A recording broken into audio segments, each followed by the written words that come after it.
Hello, MavMind Collective, and welcome to another episode of the Hypno Sales Show. Today, we're talking about how to request honest feedback.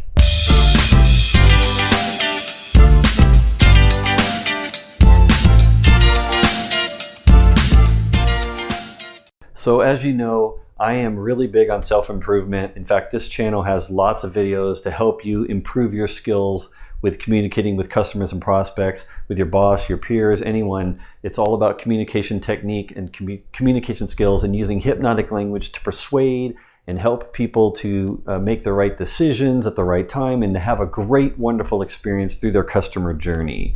That's what this is all really about.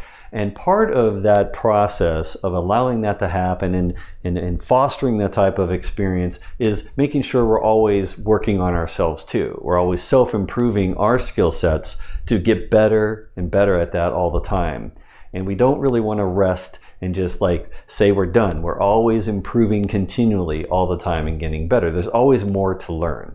And what I've learned over the years when it comes to self-improvement is you have to occasionally ask for feedback from your peers, people you work with when you get on a call with a customer or prospect, or you're working on a project in front of the customer or even behind the scenes. You want to always get the feedback occasionally from your peers to make sure that you're doing things as good as you can, and if there's an opportunity for you to grow and get better and increase your skill set, you want to improve that. You want to get that feedback so you can achieve that success and that growth. But what I've also found is that not everyone is comfortable sharing honest feedback with you. Sometimes in a work setting, we don't want anyone to be upset with us. We don't want anybody to get mad at us for being too honest with somebody on the team. So some people will actually resist sharing what they really feel like you should change or you should do to improve. And personally, I don't want anyone resisting or keeping something in and not sharing it. And I've been able to figure out that a lot of the times people have this idea that, you know, it's not my job to help you improve. It's your job to improve yourself, and it's your boss's job to pay attention to you and to work with you and coach you, and your boss should be helping you improve, but not me. I'm your peer. I shouldn't have to tell you how to improve what you're doing, okay? There are a lot of people that feel that way. They see it, what's evident in front of them. They know exactly what they should probably tell you to help you, but they won't share it because they're just not comfortable. It's not their job, or they're just afraid you'll be mad. Anyway, there's a number of reasons like these examples I'm providing why other people won't share honest feedback.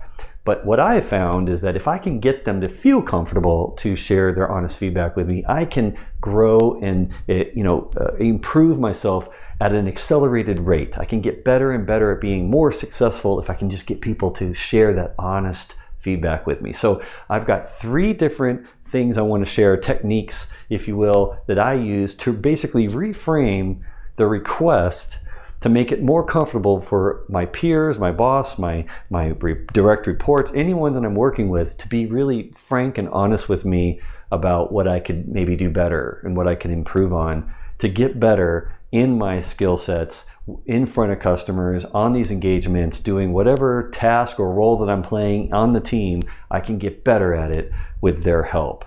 And the first one here on the list is called the chive technique. So, this is just the name I've given it, and I'll ask you to think about something here for a moment so you can understand what the chive technique is. Okay, so have you ever been to a dinner party and you're with friends maybe, and or maybe you're with people you don't know, but you're there and you're enjoying the company and having dinner with them, and then you leave that dinner party, and you go home, and then you go into the bathroom at the end of the night before you go to bed, and you're like brushing your teeth or something, and you notice in the mirror you have a piece of chive on your teeth, like right there, and you realize, wow, I must have gotten this chive on my tooth like earlier during the dinner party, and it's been there the whole night. I didn't know, and no one else told me. Have you ever had that happen? They're like, nobody tells you, and you realize there's a moment where you go, wow, and you get kind of upset, like, why didn't anybody tell me? I was walking around with this chive in my tooth. I've been embarrassed the whole night and didn't even know it. it's a horrible feeling to realize that even your best friends or people that maybe you just met, no one will do the courtesy of stopping you and saying, hey, you might want to get the chive. Like, they're not going to hold up the mirror and say, hey, look right here. Like, look at the chive right there. You need to fix that. They don't even do that. And I just get upset when that happens. So what I do is I've now used that same analogy when I'm in a work setting. And after I deliver performance or do maybe it's a demo performance or a presentation that I deliver or something, and I'm performing in my role in front of the customer with my team, and afterwards I'll use this chive technique to say, this analogy to say, hey, if I had chive on my teeth, you would point it out to me and help me to remove the chive, wouldn't you?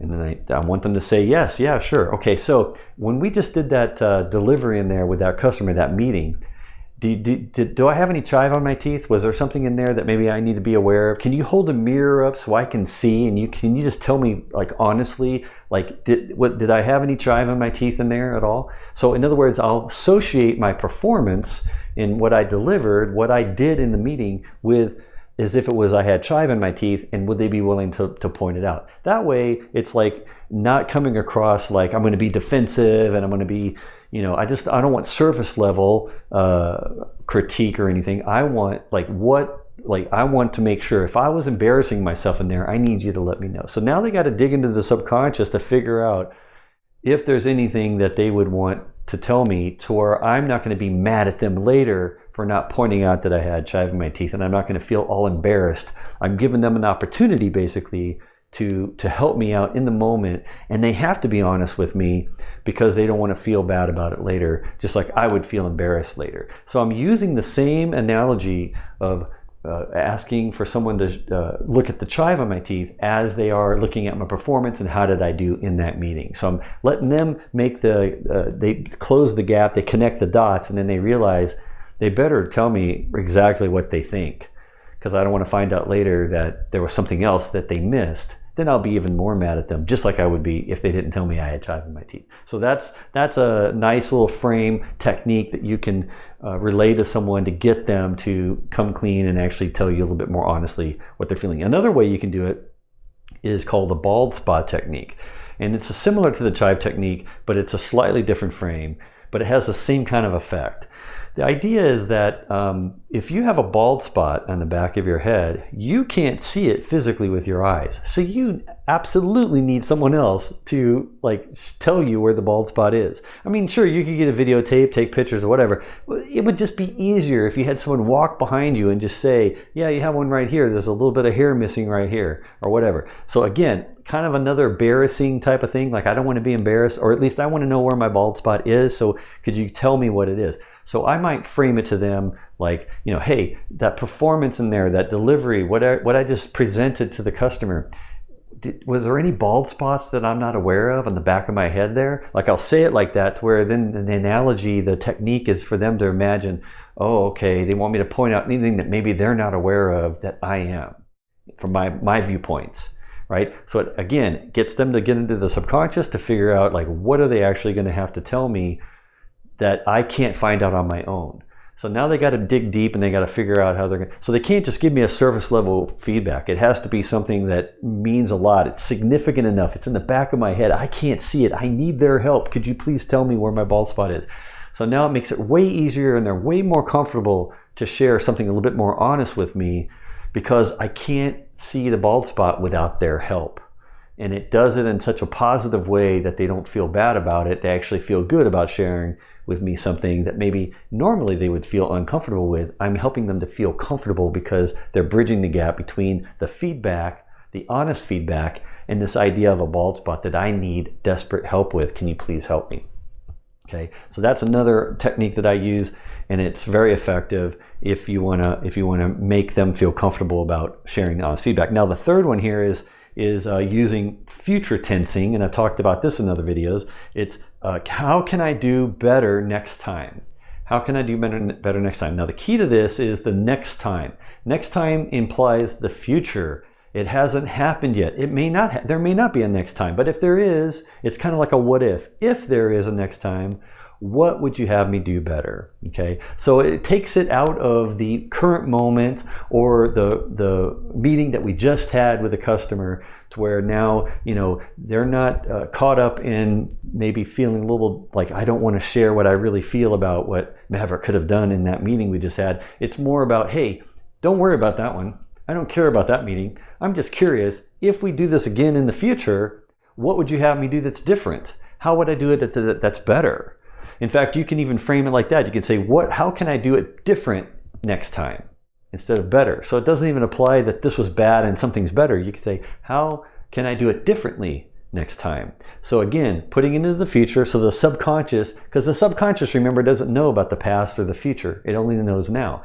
So as soon as you say next time, the subconscious says, okay, I can lower my defense. I don't have to resist. I'm going to listen. And so now they're going to be lowering their defense, and they're going to provide very honest feedback because they're not resisting anymore, because it hasn't happened yet. It's in the future. So I want to future tense it by saying, how can I do better next time? How can I do it differently next time? Or I want to use the bald spot technique. You know, help me with this bald spot that I can't see. Can you please just tell me where it's at? Based on the performance, based on the demo, based on the presentation, like whatever I just did in that meeting, where's my bald spot at? Or do I have any chive on my teeth? Like I still have it, meaning, am I still doing something in meetings that I could change and stop doing going forward? Because I want to get better, I want to improve, I need your honest feedback. And these 3 techniques I found to be very effective, and I hope that it's got value, it has value for you, and that you can try one or more of these and get the feedback you need to keep improving continually your skill set, so you can get better and better at making the customer journey the best it can be, to create that loyalty and have those customers and prospects loyal to you and having faith and confidence in you and always wanting to work with you now and even in the future as time goes by into the future. Because that's what it's about. It's about the relationships and having customers for life. Thank you for watching. I know you find value in these videos, didn't you? So if you, like me, are in a customer-facing role, I'm wondering if you want to watch another video now designed to help you get better at what you do every day. Or not. You don't have to watch another video if you don't want to.